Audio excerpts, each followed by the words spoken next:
Dans la grande ville de Diamana, une métropole moderne où les gratte-ciels scintillaient comme des piliers de verre, vivait la famille Kamanzi, une des familles les plus fortunées du pays. Leur résidence n'était pas qu'une maison, c'était un palais urbain, aux murs en marbre blanc et aux jardins suspendus où poussaient des plantes importées de 4 continents. Pourtant, derrière cette façade luxueuse, le calme n'était qu'une illusion.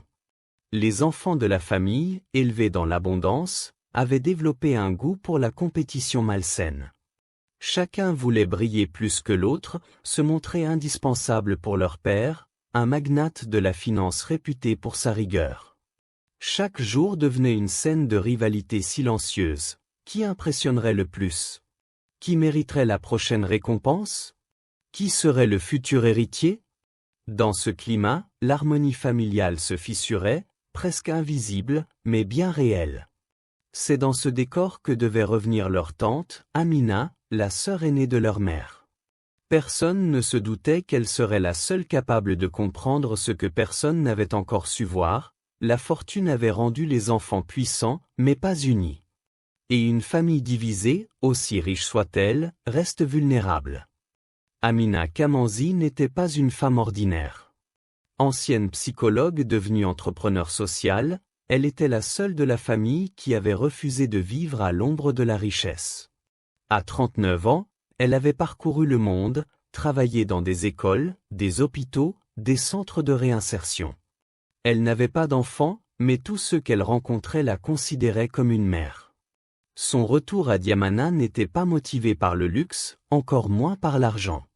Elle avait senti, au fil des appels distants de sa sœur, que quelque chose se brisait dans la maison familiale. Elle arriva donc un matin ensoleillé, habillée simplement, mais son regard calme absorbait tout avec précision, l'accueil froid des neveux, les sourires forcés, les tensions subtiles. Elle comprit dès la première minute que ce foyer avait oublié une vérité essentielle. L'union ne se décrète pas, elle se construit. Alors, avant même de déposer ses bagages, elle avait déjà décidé qu'elle n'était pas venue en visite. Elle était venue remettre de l'ordre dans les cœurs. Dès son arrivée, Amina observait les enfants comme une scientifique analyse un phénomène complexe. Il y avait Samir, l'aîné, ambitieux mais prisonnier de son besoin d'être admiré. Ensuite venait Leïla, brillante mais rongée par une jalousie silencieuse. Le cadet, Malik, quant à lui, avait développé une indifférence arrogante, persuadé que personne ne comprendrait jamais son intelligence. Tous trois vivaient sous le même toit, entourés de privilèges inaccessibles pour la majorité du pays, mais ils se comportaient comme des étrangers. Au déjeuner familial, Amina décida de briser la glace. Elle engagea la conversation, non pas sur leur succès, comme tout le monde le faisait toujours, mais sur leurs émotions, leurs frustrations, leurs liens. Ils furent surpris, presque déstabilisés. Personne ne leur avait jamais demandé comment ils allaient réellement. Leur père parla d'affaires, leur mère parlait d'image publique, mais personne ne parlait d'unité. Amina sentit que la véritable bataille se jouerait ici, apprendre à ses enfants qu'une famille n'est pas une entreprise, et que la compétition est un poison quand elle s'installe entre des frères et sœurs. Le soir même, elle réunit les enfants dans le salon principal.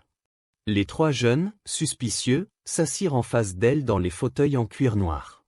Amina leur annonça calmement que son séjour ne serait pas celui d'une simple visite.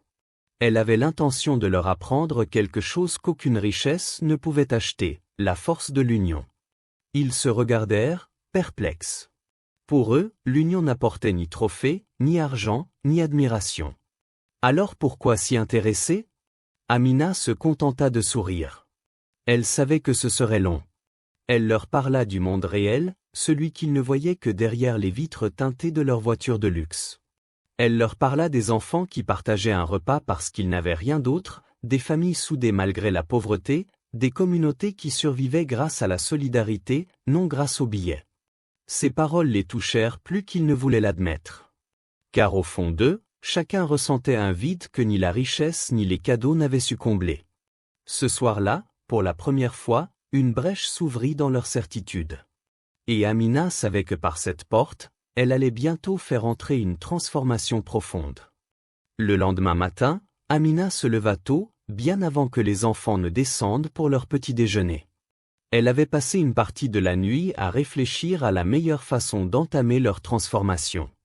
Dans une famille où tout était fourni, où le moindre désir était exaucé avant même d'être exprimé, apprendre la valeur du partage et de la solidarité allait demander une stratégie subtile. Elle prépara donc un exercice simple, mais puissant, une activité collective obligeant les 3 enfants à coopérer pour atteindre un objectif commun. Quand ils arrivèrent dans la salle à manger, encore fatigués et pas vraiment enthousiastes, ils trouvèrent leur tante au milieu de la pièce, installant un tableau blanc. « Aujourd'hui, dit-elle en souriant, vous allez apprendre quelque chose qu'aucune école de luxe n'enseigne. Comment réussir ensemble ?» Samir leva les yeux au ciel, Leïla soupira, Malik croisa les bras. Pourtant, sous leurs airs indifférents, ils étaient intrigués. L'idée même que leur tante puisse les mettre au défi éveillait en eux une curiosité nouvelle. Ils ne savaient pas encore que cette journée allait marquer un tournant majeur dans la dynamique familiale. Pour commencer, Amina leur proposa un test, résoudre un casse-tête complexe fait de pièces en bois sculpté, une sorte de puzzle ancien qu'elle avait rapporté d'un village d'Afrique de l'Est. Elle le posa sur la table devant eux. « Impossible de le résoudre seul, annonça-t-elle. Ce puzzle n'obéit qu'à ceux qui collaborent. » Samir essaya immédiatement de prendre la tête, persuadé qu'il pouvait y arriver avec un peu de concentration. Leïla, piquée dans son orgueil, voulut prouver qu'elle était plus intelligente que lui. Malik, lui, resta en retrait, observant avec un sourire narquois les tentatives de ses aînés. Mais au bout de 15 minutes, aucun progrès n'avait été fait. Le puzzle restait parfaitement verrouillé. Amina les observait, silencieuse, comme une professeure qui attend le bon moment pour intervenir. Puis, d'une voix calme, elle dit « Vous n'avez pas encore compris, ce puzzle représente votre famille. Tant que chacun agit seul, il restera brisé. » Les enfants se figèrent. L'image les frappa plus qu'elles ne l'auraient imaginé. Pour la première fois, ils réalisèrent que leur rivalité les empêchait d'avancer. Après plusieurs minutes de silence, ce fut Leïla qui fit le premier pas. Elle proposa à Samir et Malik de réfléchir ensemble à une stratégie. Samir hésita, puis acquiesça, pressentant qu'il n'avait rien à perdre. Malik, toujours sceptique, finit par s'approcher, curieux de voir où cela mènerait. À partir de cet instant, quelque chose changea subtilement dans l'atmosphère. Les 3 jeunes cessèrent de se comporter comme des adversaires et commencèrent à agir comme une équipe. Ils échangèrent des idées, testèrent différentes approches, se corrigèrent mutuellement. Plus ils avançaient, plus ils se rendaient compte qu'ils avaient chacun une compétence complémentaire. Samir possédait une vision globale des choses, Leïla avait un sens du détail presque chirurgical, et Malik démontrait une logique mathématique étonnamment aiguisée. Ensemble, leurs forces formaient un tout-puissant, un équilibre qui n'existait pas quand ils agissaient séparément. Amina souriait intérieurement en les observant. Elle ne disait rien, elle les laissait découvrir par eux-mêmes quelque chose qu'ils ignoraient totalement. Leur union créait une force nouvelle. Après plus d'1 heure d'effort, un déclic se produisit. Les 3 enfants manipulèrent simultanément les pièces du puzzle, coordonnés comme s'ils avaient répété ce mouvement depuis toujours. Un bruit sec retentit, le mécanisme antique se déverrouilla enfin. Le puzzle s'ouvrit et libéra une petite sphère dorée au centre, symbole traditionnel de l'unité dans le village d'où ils provenaient. Les enfants poussèrent un cri de surprise et de fierté. Amina en profita pour frapper son message. « Vous voyez ? À 3, vous avez accompli en 1 heure ce que vous n'auriez jamais pu résoudre en une journée chacun de votre côté. L'union multiplie toujours la force. » Les enfants restèrent silencieux, mais quelque chose avait changé dans leur regard. Pour la première fois de leur vie, ils avaient non seulement travaillé ensemble, mais ils avaient aussi ressenti la satisfaction profonde d'avoir accompli quelque chose en équipe. Amina savait que ce n'était qu'une étape, une première fissure dans les murs d'égoïsme qui les séparaient depuis des années. Pourtant, c'était suffisant. La transformation venait de commencer, et elle n'allait plus s'arrêter. Le lendemain, Amina décida d'aller encore plus loin. Elle avait observé avec satisfaction les premiers signes de rapprochement entre les enfants, mais elle savait que ce n'était qu'un début. Pour bâtir une union solide, il fallait confronter ce qui les séparait réellement, les non-dits, les rancœurs, les blessures silencieuses. Après le déjeuner, elle réunit donc Samir, Leïla et Malik dans le petit salon de verre donnant sur le jardin vertical. La pièce était paisible, baignée d'une lumière douce, idéale pour les discussions profondes. Assise face à eux, Amina leur expliqua calmement que l'exercice du jour serait différent. Aujourd'hui, vous allez parler. Pas de jeu, pas de puzzle, pas de compétition. Juste la vérité. Les enfants échangèrent des regards hésitants. Parler de leurs émotions n'avait jamais fait partie de leur éducation. Dans leur milieu, exprimer une faiblesse était presque un tabou. Pourtant, sous le regard rassurant de leur tante, ils acceptèrent de jouer le jeu. Ils ne savaient pas encore que cette conversation allait réveiller des choses enfouies depuis trop longtemps. Amina commença en douceur. Elle demanda à chacun de dire ce qu'il admirait chez ses frères et sœurs.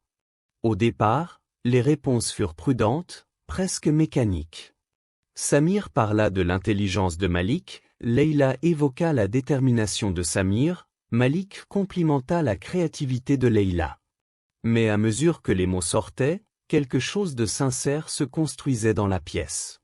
Puis, Amina passa à la deuxième étape. Maintenant, dites ce qui vous fait souffrir dans vos relations.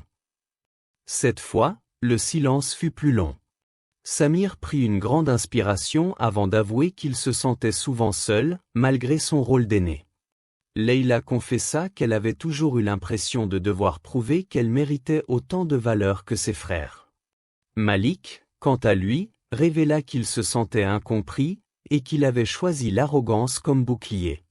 À chaque confession, Amina notait les réactions, les regards surpris, les sourcils froncés, les respirations profondes. Les enfants étaient choqués de découvrir que derrière les airs de fierté, chacun portait sa propre douleur. Une fois les premières vérités exprimées, Amina décida d'aller encore plus loin. Maintenant, dites ce que vous regrettez dans votre manière d'agir les uns envers les autres. Ce fut un moment intense. Samir baissa les yeux et admit qu'il avait parfois humilié Malik pour se sentir supérieur. Leïla avoua qu'elle avait souvent minimisé les réussites des autres par jalousie. Malik, d'une voix tremblante, reconnut qu'il avait blessé ses aînés en les méprisant volontairement. À chaque aveu, l'atmosphère s'alourdissait, mais ce n'était pas une lourdeur destructrice. C'était le poids de la vérité, celui qui libère quand on accepte de l'affronter. Amina guida chaque aveu avec douceur. Regretter, c'est reconnaître. Reconnaître, c'est déjà guérir. Les enfants commencèrent à comprendre que leur tante ne leur enseignait pas une simple leçon de morale, mais une transformation intérieure. Ils n'étaient pas seulement en train de régler des conflits, ils apprenaient à voir leurs frères et sœurs comme des êtres humains avec leur fragilité. Pour conclure la séance, Amina leur proposa un dernier exercice, écrire une lettre de pardon et de gratitude à chacun de leurs frères et sœurs.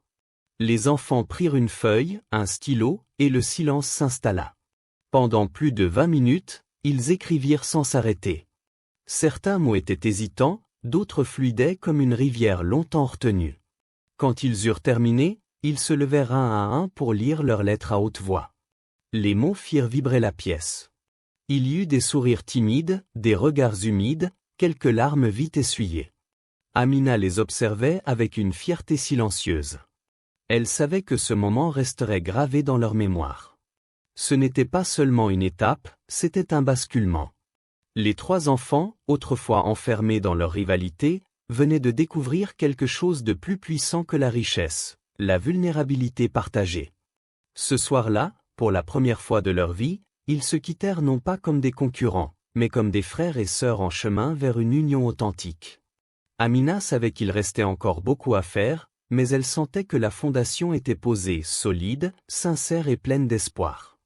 2 jours après la séance des lettres, Amina décida qu'il était temps de confronter les enfants à une situation réelle, loin du confort de leurs discussions privées.